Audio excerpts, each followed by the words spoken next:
સુરતના કતારગામ વિસ્તારની ઘટના ડબોલી વિસ્તારમાં આંગણવાડીનું કામ ચાલુ હતું. નવી આંગણવાડીના ચડતર કામ વખતે મજૂરી કામ કરતા મજૂરનું મોત નીપજ્યું. પહેલા વાડે ઈંટો ચડાવતા વખતે મજૂર નીચે પટકાતા મોત નીપજ્યું. પરિવાર દ્વારા કહેવામાં આવે છે કે કોન્ટ્રાક્ટર દ્વારા ઓવરટાઈમ કામ કરાવતા આ ઘટના બની હોય તેવો આક્ષેપ છે. મેહુલ પરમાર ઉંમર વર્ષ 28 વર્ષના મજૂરી કામ કરતા મજૂરનો નીચે પટકાતા મોત નીપજ્યું. પરિવાર દ્વારા આક્ષેપ છે કે કામની જગ્યા પર કોઈ સેફટી વગર કામ કરાવવામાં આવે છે મજૂરો પાસે. મજૂર નીચે પટકાયા બાદ પણ કોન્ટ્રાક્ટર 108 ને જાણ ન કરવામાં આવી તેવો આક્ષેપ કરાયો. પરિવારની માંગ છે કે જ્યાં સુધી મૃતકના પરિવારને આર્થિક મદદ ન મળે ત્યાં સુધી ડેડ બોડી સ્વીકારવામાં નહીં આવશે. દિલીપભાઈ સોમલાભાઈ ડામોર, આદિવાસી ભીલ સમાજ સેવા સુરતથી આવું છું. હવે સાંજે અમને જાણ પડી કે સિંગલપુર જ્યાં રસ્તામાં જે ડભોલી વિસ્તાર આવે છે તેના અંદરમાં કંઈ આંગણવાડી બનાવવાનું કામ ચાલતું હતું.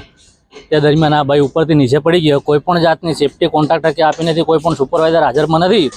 અને ભાઈ એ લોકોની બેદરકારીથી મોત થઈ છે. એટલે પરિવારને કાયદાથી ન્યાય મળે એવી અમારી સમાજની માંગ છે અને પોલીસ તંત્રને એટલી બધી કાયદેસર ગુનો દાખલ કરે એવી અમારી માંગ છે. પરિવાર સ્વીકારવામાં નહીં આવે તો માંગ અમારી માંગ સ્વીકારવામાં નહીં આવે તો અમે ડેડ બોડી લઈ નથી જવાના અને અમે પોલીસ કમિશનર કચેરી જઈને હંગામો કરે એવી મારી અપેક્ષા છે. કેમેરામેન સેનિલ વિરાણી સાથે વિશાલ છેટા, માનવ પ્રભા ન્યૂઝ, સુરત. અમારા વિડિયોની નવી નવી અપડેટ મેળવવા માટે સબસ્ક્રાઇબ કરો માનવ પ્રભા ન્યૂઝ ચેનલને. બેલ આઇકન ક્લિક કરો લેટેસ્ટ વિડિયો સૌથી પહેલા મેળવવા માટે.